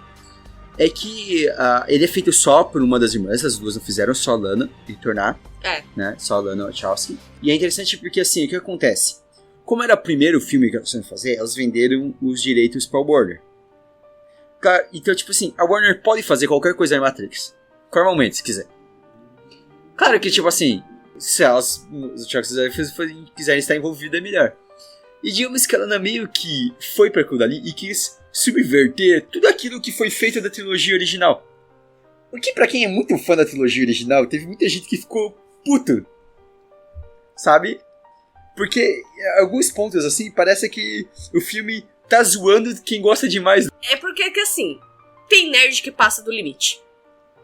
Tem gente que passa, realmente. Daí, às vezes, precisa dessa tirada. E tem gente que não aceita. Que, tipo, não, porque nós perdemos, sei lá, horas criando teorias e fazendo reflexões e não sei o quê. E daí, tipo, só que às vezes vocês vão longe demais, né? Não precisa. Tem mais coisas no mundo. E por causa que, assim, que daí o pessoal que fica muito pirando, né, em cima do Matrix ou da trilogia, entra numa Matrix. É um pouco da discussão que tem no filme. Eu acho que, assim, não dá pra tentar compreender o que foi a ideia desse filme sem, acho que, considerar algumas coisas que aconteceram fora em todo esse processo, né? Matrix foi um grande fenômeno natural. Até mesmo pessoas que nunca assistiram Matrix, e eu... esses dias eu conversava com um amigo meu que assistiu recentemente Matrix, e depois que ele assistiu, ele viu a cena da pílula vermelha e da pílula azul, daí ele falou que finalmente ele entendeu porque essa coisa é usada em um monte de contexto, sabe? Tome pílula vermelha para acordar, aquilo que vai fazer você despertar para a realidade, tudo. Até mesmo em contextos, e daí eu acho que foi o que motivou a fazer o filme dessa maneira, que vão totalmente contra aquilo que ela, que é a criadora, pensa sobre a sociedade toda. E aqui a gente não vai necessariamente precisar concordar, necessariamente não quero entrar nessa polêmica, mas um dia basicamente ela botou um palavrão pro Elon Musk e pra Ivanka Trump, que é a filha do Donald Trump, porque eles estavam usando o negócio do Take the Red Pill, sabe, pra questão de apoiar o Trump e tudo. E ela ficou revoltada e, meio que assim, deixem a minha obra em paz, sabe? E o filme, então, ele vai brincar um pouco com isso. Quando a gente começa no Matrix 4, dentro do lado que o Neo tá vivendo, ele é um programador de um jogo, e de uma trilogia de jogos chamado Matrix. E pra ele, tudo que ele tem, que ele lembra, que ele pensa sobre a Trinity, tudo, foi coisa que ele criou no jogo, né? Sim. E daí a gente vai tendo, assim, vários momentos, a gente vai tendo diálogos dentro daquele universo que tem a ver com aqui, sabe? Então eles citam a Warner, que eles falam que a Warner quer fazer um quarto. Diretamente, é muito bom. O Warner Bros, eles nem... na lata. Que é o estúdio, né? Eles falam que eles querem fazer aqui o quarto, mas ele tem que ser cenário. Mas será que a gente vai fazer um reboot? Eles vão fazer com ou sem a gente. Eles vão fazer com ou sem a gente, sabe? E daí eles brincam algumas coisas que acontecem muito desse meio de produções, né? Quando ele fala ali, por exemplo, mas por que a gente não faz só um reboot? Mas reboot, eles falam assim, mas pô, fazer reboot? Eu falo, reboot vende. E a gente vê aí com várias franquias sofrendo reboots, e muitas vezes reboots sofríveis, né? A gente tem o Exterminador do Futuro, que a cada uns anos sempre tem um reboot novo que ignora tudo anteriormente. É a saga que melhor dá pra demonstrar, que vende e nunca funciona. Mas, gente, por exemplo, assim, teve esses dias no cinema, não sei se é bom ou não, mas teve de novo, vai estar rolando um reboot de Pânico, sabe? Sim, de Pânico. Teve Halloween, é uma série que também de terror tem direto, tem um monte de reboot. A gente tem várias séries que a gente pode citar, assim, que finalmente ficam trazendo e ficam ali, né? Fica aquilo alimentando, porque como gera dinheiro, aquilo tem que ser feito, E a gente tem diálogos ali interessantes, que eu acho interessante que aquele momento que tem um diálogo, que tem as pessoas discutindo, mas sobre o que é Matrix? Não, Matrix é sobre... E eu falo assim, a Matrix eu acho que é uma metáfora pra mudança climática. A Matrix é não sei o que, a Matrix é alguma coisa. Então a gente tem esses montes de teorias, como a gente tem no real. A gente teve, principalmente quando saiu Matrix 1, a gente tinha um monte de livros dizendo assim, entenda Matrix. Tinha sites, né? O site no Brasil ficou muito famoso, que era Saindo da Matrix, um monte de teorias. E daí você fala, não, porque a espiritualidade diz, é filosofia, é mito do Platão, é Descartes, é não sei o que, é isso, é aquilo, é tecnologia, os paralelos com tecnologia, um monte de coisa, assim, tudo. E o interessante é que, pra Lana em si, e ficou muito perceptível porque ela faz isso daí descancarado no 4, que pra ela, grande questão é que, e que daí talvez pra alguns se voltem, é que o Matrix é acima de tudo uma história de amor. Sim, é bem simples na real. É bem simples. Que faz muitas pessoas não gostarem disso. O filme ele podia ser feito de uma forma maravilhosa, mas o filme, ele, pra mim, parece ele ser feito de uma forma propositalmente tosca, sabe? Zoando consigo mesmo, sabe? Sim. Brincando fazendo suas autorreferências, mas brincando consigo mesmo. Isso da questão de ser uma história de amor, por causa que criou-se muito, realmente, por um tempo foi aquela coisa, tudo se resumia ao casal, tudo se resumia a um casalzinho, uma coisa assim, os grandes filmes, tá? E daí o pessoal começou a, se cansa disso. E agora criou um problema de que você não pode contar uma história de amor. Não pode ser uma história assim, tipo, o herói, sabe, ter toda a jornada do herói, ter essa questão, e ser uma questão de amor. Não pode. Tem aqui, a gente tem um... Ou se for qualquer coisa de amor, daí também não querem que faça o amor, o tradicional, de ser o casal ali, o homem e a mulher. Tem que fazer alguma outra coisa muito mirabolante, pra daí aceitarem. Então aqui a gente tem, muito explícito, né? Então essa questão do amor, tanto que daí tem, né, é a Trinity despertando os poderes. No fim, a Trinity, que tá super poderosa. E como eu disse, assim, tem umas coisas que são meio galhofa. O final, principalmente, é bem galhofado, assim. Não, não precisava daquilo, eu acho. Não, sem É bem necessidade. copiazinho do 1, mas ele lá batendo na lista. A única parte legal ali, mais pro final, é quando assim, você ainda sabe voar? Daí ele dá o pulinho. Não. Ali foi tipo, ok, mas foi a única parte mais legalzinha, assim. Mas eu acho interessante algumas coisas em relação ao que ele subverte e desenvolve o que foi trabalhado no D3, é porque assim, no 1, 2 e 3 é muito nós contra as máquinas. É totalmente assim. É nós contra esses que nos dominam, sabe? Em que eu crio uma revolução. Eu tenho uma revolução e que eu tenho que separar. E eu tenho 2 polos da realidade. Aquilo que a gente falou do movimento carnesiano, do movimento único. Essa separação, 2 polos totalmente separados, em que ou eu vivo num polo, ou seja, ou eu vivo fora da Matrix, ou eu vivo dentro da Matrix. Então, assim, são polos totalmente separados. Em que toda essa parte, tudo que isso, que novidade, que de alguma forma cria uma ilusão para o ser humano, tudo isso é maligno e tudo isso tem que ser destruído.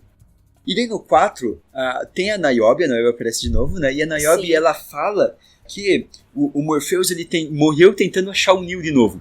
Tu falou que o Morpheus morreu no Revolution, mas o Morpheus não morre no Revolutions. Dá a entender que ele morre. Não, o Morpheus não morre. Não morre? Não. Ele tá na cidade de Zion. Não, é que ele morre no videogame. Ah, tá. É porque quando tem essas histórias que continuam, então o Morpheus, ele, em algum momento ele morre. Não é no filme, desculpa, gente. É no videogame que ele morre. Porque daí tem o universo expandido, assim, do Matrix. Isso, tá. Mas o Morpheus, daí segundo, né, os filmes só, ele morreu tentando... Porque o Morpheus, ele continuava nessa dinâmica de nós contra as máquinas. Ele só sabia viver isso. Ele só sabia viver numa revolução contínua. E daí a Niobe, ela vai dizer que assim, quando começou ali, explorou uma revolução entre as próprias máquinas, e isso eu acho de certa forma uma coisa que eu achei interessante, né? Então algumas concordavam, outras discordavam dessa coisa de deixar os humanos livres, tudo. E algumas, então, as máquinas elas vão fazer uma associação com os humanos. O que eu acho interessante disso? E, assim, tem pessoas que não concordam com isso, tem pessoas que concordam, mas ali elas estão tentando fazer. O que eu acho interessante disso? Eu fiquei refletindo isso e trazendo um pouco a nossa realidade como católicos. É como assim, a tecnologia é uma realidade pronta. Ela percebeu em algum momento que não adiantava mais lutar contra. A coisa mais inteligente era se associar. E não é porque aquilo me fez mal em algum momento e que aquilo vai fazer sempre mal e aquilo tem que ser obliterado. E eu tenho que simplesmente voltar ao passado. Sabe? E eu pensando em católico, é o que a gente vê, infelizmente. Muitas pessoas, quando elas olham com um olhar muito romântico para o passado, e qualquer coisa que de alguma forma remeta a alguma modernidade, ela tem que ser obliterada, porque tudo isso é ruim para a igreja, tudo isso é ruim, sabe? Então, Sim. Pessoas que vão talvez achar ruim, a gente tá falando de Matrix aqui, porque não pode ter essa associação. Não pode. Porque não vai tirar algo de bom nisso, sabe? Eu não posso, Harry Potter, eu não posso porque eu sou católico, eu não posso consumir uma cultura pop, uma cultura secular, pagã. Não, você pode, você deve consumir coisas assim. A internet, ela é mais sim, eu tenho que... Parece que a única solução digamos assim, sei lá, eu tenho que fugir da igreja, eu tenho que me isolar, sabe? É isso. Como se a única forma seria eu me isolar. Então agora eu vou viver uma vida no campo, isolado de tudo, e assim é a única forma de viver, de eu sobreviver neste mundo moderno, e não entender que as coisas já estão aí. Aí, daqui a pouco vão estar vivendo tipo os Amish, tá ligado? Que é uma seita cristã que acha que não pode ter tecnologia que tenha sido inventada, sei lá, depois da década de 30. Então, assim, no Matrix 4, é trazido, então, essa ideia de que, assim, não precisa ser tudo confronto. Porque quando eu me coloco em eterno confronto, eu saio da Matrix, mas não me liberto da Matrix. Eu não me liberto da Matrix. E o filme de certa forma brinca, eu acho que muita gente que não gostou... Aqui não quero rotular ninguém, porque você pode simplesmente não gostar do filme, ou até mesmo entender se tem ser diretor e simplesmente continuar achando ruim, não achar divertido. É seu direito. Mas o filme brinca um pouco com essa ideia de que pessoas que viram todas aquelas coisas, mas ficam fazendo discursos que de certa forma ainda alimentam esse discurso de ilusão, sabe? Só te transporta pra outra. Só te tira de uma e coloca em outra.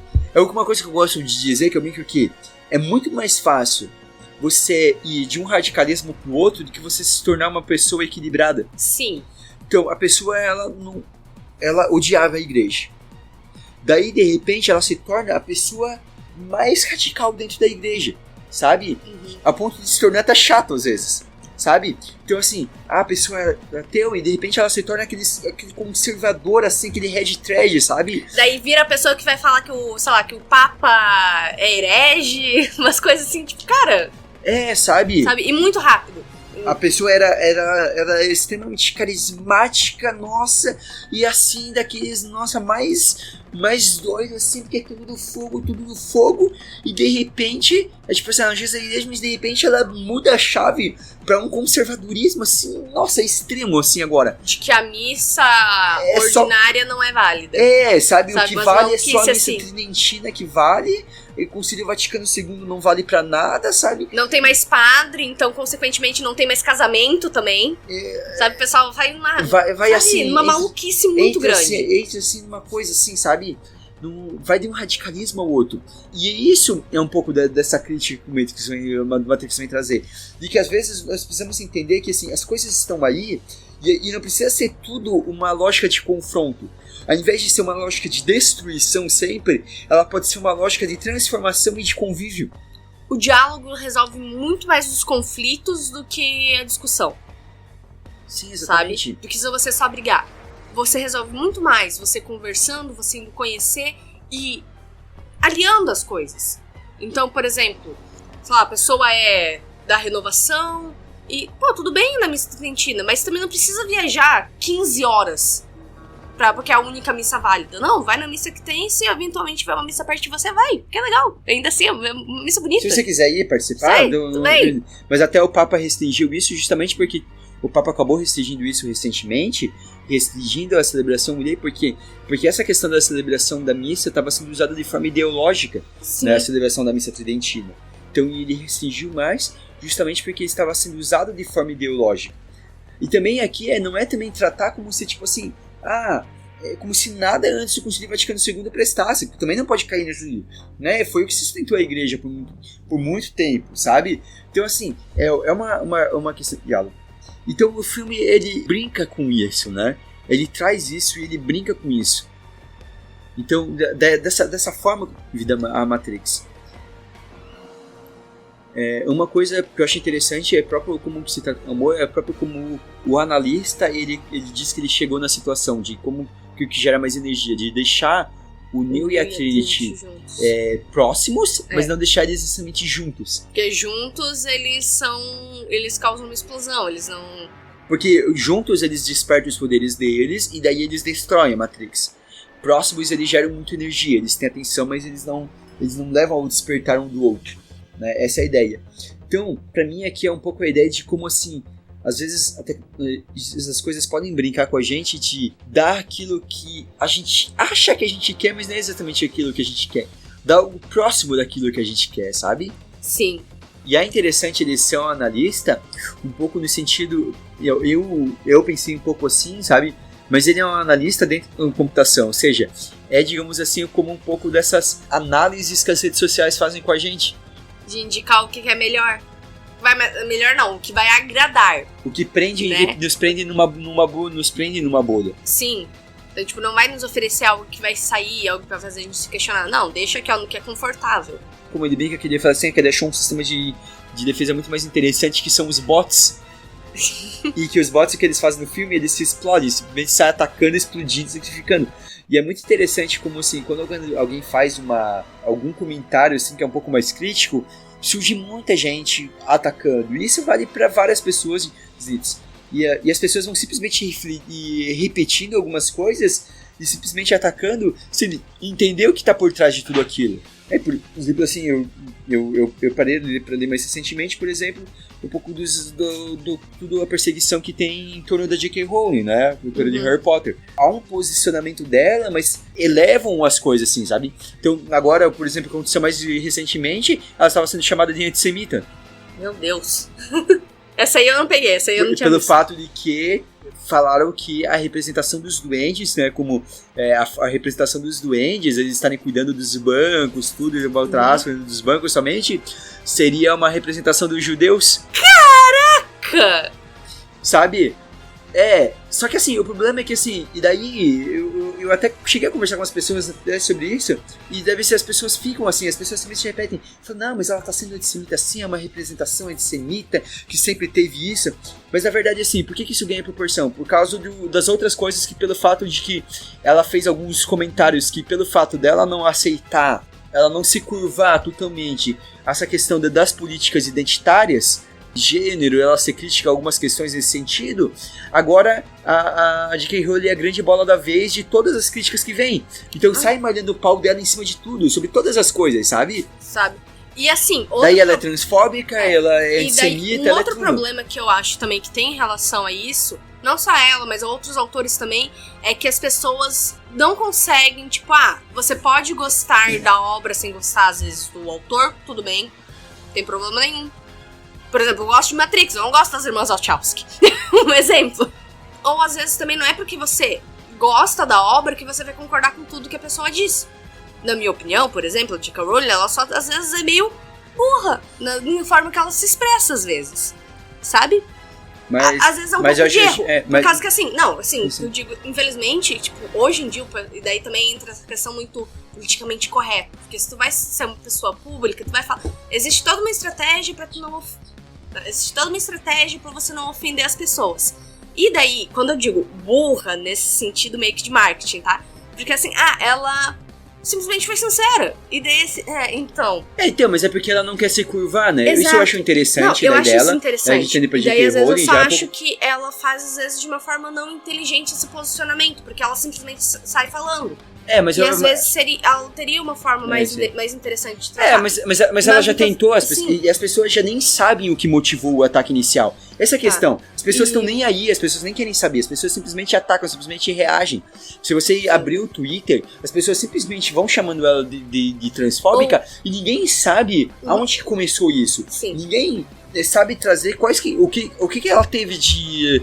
que realmente foi transfóbica. E no fim você vai procurar e tudo que motivou isso não teve nada de fato transfóbico. Mas porque ou você se curva totalmente ou as pessoas te atacam. E isso vale para os vários... Vale para a galera tem esses bots na galera de direita, na galera de esquerda. E você tem para todos os lados, para todas essas ideologias que a gente já falou que é das ideologias que matam. Você tem que entrar nessa uniformidade. Você não pode mais ter diálogo, você não tem mais espaço para diversidade. O que importa é atacar e destruir. Sim. Não existe mais construir algo, existe pura destruição. Ou você se conforma totalmente comigo e daí trazendo de novo para Matrix. Tipo assim, não dá para ter esse diálogo entre máquinas. Então, ou tinha as máquinas lá, por exemplo, que algumas máquinas queriam só, não, o que importa é nós, estão nem aí pros humanos, não tem essa coisa de um diálogo com os humanos, e tinha os humanos que não tinha essa coisa de diálogo com as máquinas. O que importa é libertar todos os seres humanos. Ou então, por exemplo, colocando na questão de igreja, né? Que a gente vê, às vezes, a pessoa, sei lá, ter uma posição, falar sobre obra social, coisa assim, nossa, é TL, automaticamente. Sendo que é uma fala da igreja sobre a questão social. A doutrina social da igreja daí é uma coisa... Que daí, a doutrina social da igreja, e que daí entra ao ponto de que a doutrina social da igreja, para os conservadores, ela é muito progressista, e para quem é um pouco mais progressista, ela é muito conservadora. Sabe? Então daí vai o pessoal que nem é da igreja, tá? Fica ofendido com o Papa porque o Papa disse que criticou quem é pai de pet. E não leem toda a declaração dele, né? Resumia isso, daí... Então é um pouco nesse sentido. É o que tem algumas dessas coisas, né? Que vem assim...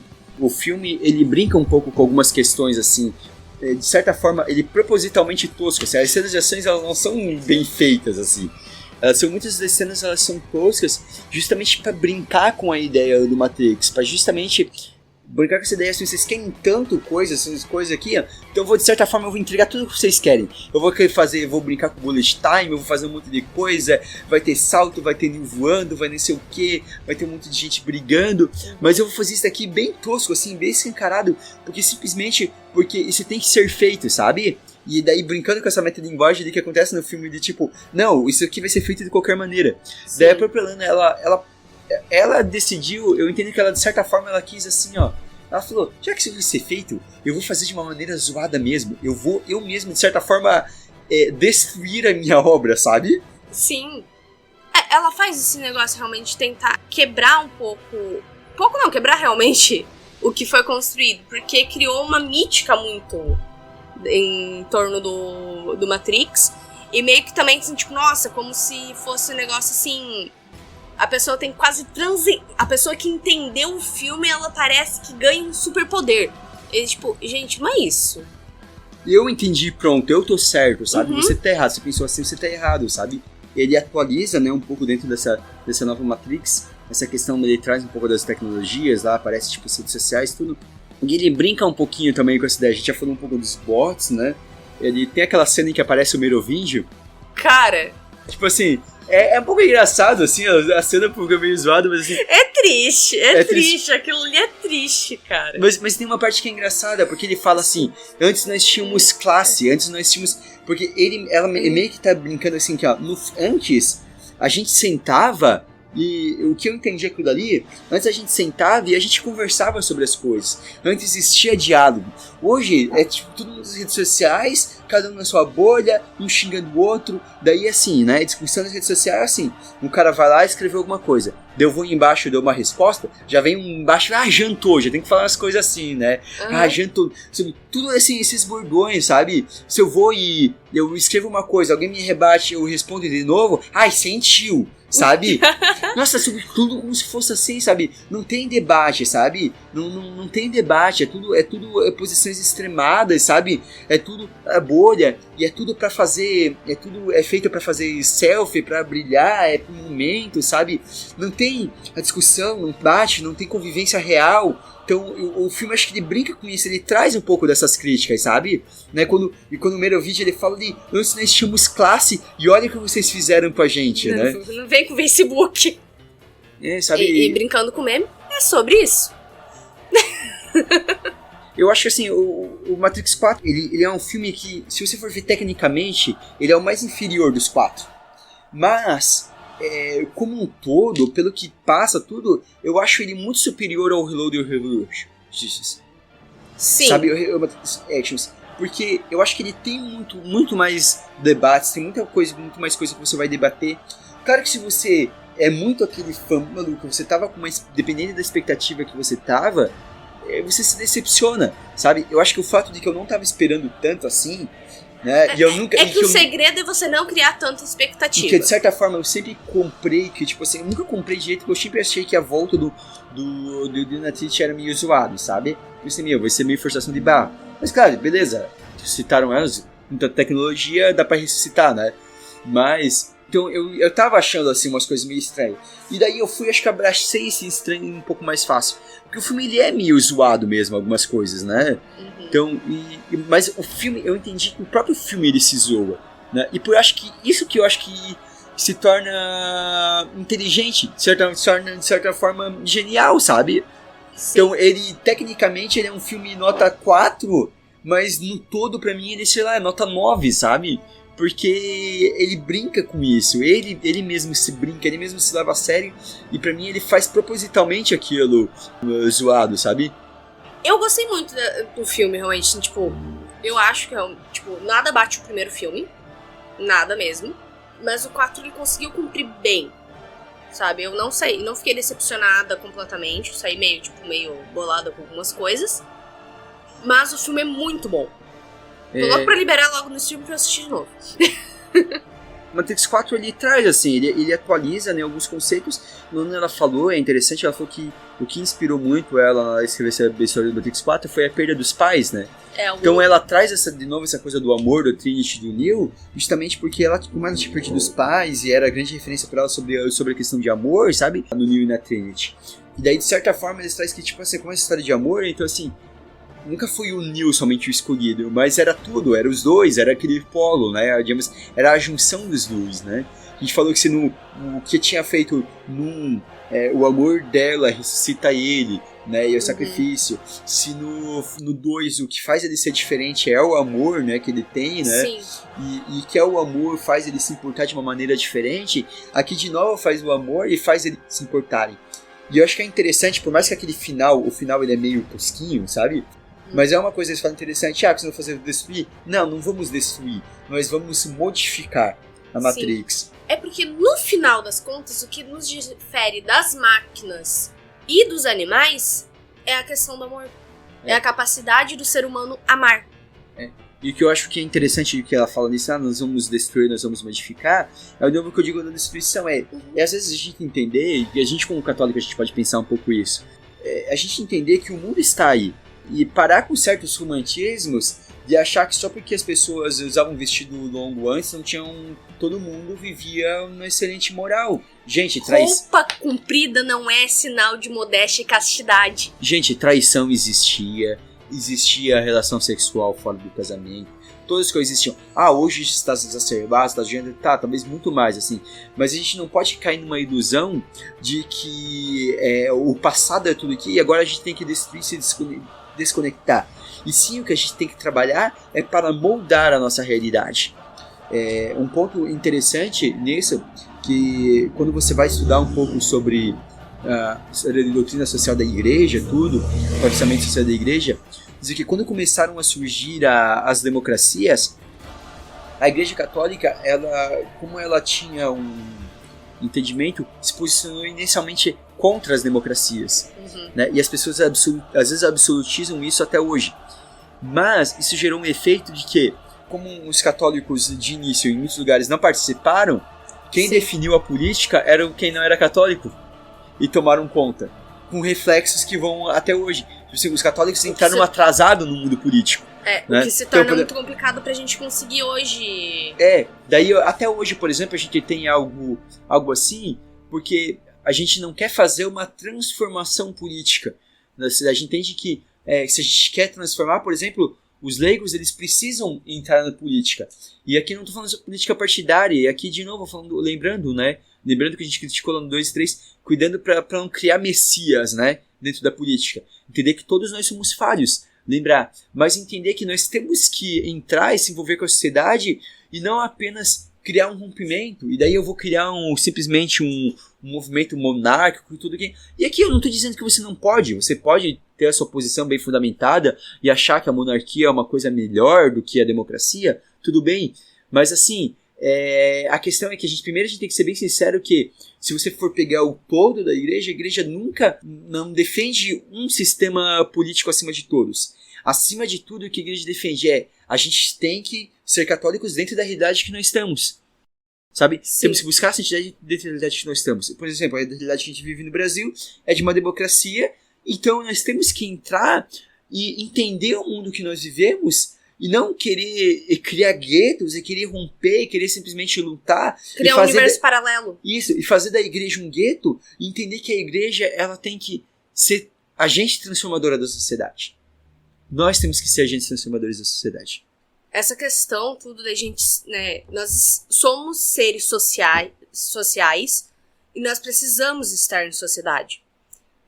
Então, a igreja, a questão é de você, não é adaptar o catolicismo para a sociedade, mas é adaptar o que a sociedade oferece e modificar para que a gente realmente consiga viver a nossa fé. Então, por exemplo, final de ano, por exemplo, né, Brasil, com esse negócio, gosta muito de festa. Não tem problema um católico participar de festa.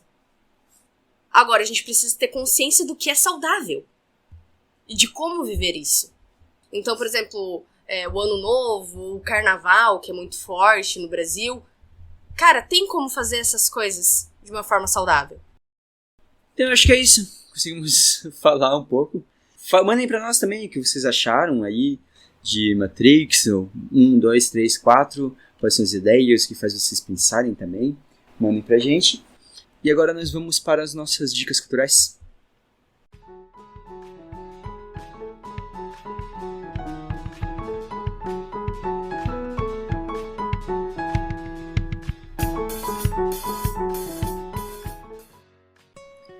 Então, Bruna, para quem gostou Gostou ou não gostou? Interesse nesses filmes aí? Você tem alguma coisa aí para deixar de dica pros ouvintes? Eu vou indicar uma animação. Assim, é bem infantil, bem boba. Mas que às vezes até depois de você ter assistido Matrix, às vezes você precisa de algo que tenha uma mensagem, mas seja levinho, seja tranquilo. Eu vou indicar O Segredo dos Animais. Tá? E daí fazendo paralelo com o Matrix, tá? Que tem uma frase do filme só, tá? O homem forte defende a si mesmo. O homem mais forte defende os outros. Eu vou indicar... É relacionado ao Matrix. Quem gostou dos filmes, procure o Animatrix. Animatrix foi uma série de curtas de animação que não aparece nenhum dos personagens dos filmes do Matrix, o que é interessante. E ele explora assim um pouco o universo, então ele explora outras histórias. Tem uma delas que conta como que foi a guerra realmente entre os homens e as máquinas, né? Então é uma coisa que acrescenta assim, essa discussão de Matrix, assim, é uma coisa interessante. Um pouco falando sobre toda essa discussão sobre discussão, realidade, tudo. Eu vou indicar um livro que se chama 1984, do George Orwell, bem interessante, porque eu acho que é também um livro que ele trata muito dessa questão, um outro viés, assim, sobre essa questão de controle de realidade. Bruna, considerações finais? Nos sigam no Instagram, no @café.católico, interage com a gente, entrem também, a gente vai já tá disponibilizando, nós temos um grupo agora, entre a gente e os ouvintes, pra gente conversar, debater, trocar ali figurinhas. Então é isso. Então no grupo do Telegram, nos apoiem, ajuda a divulgar esse episódio e até o próximo Café Católico.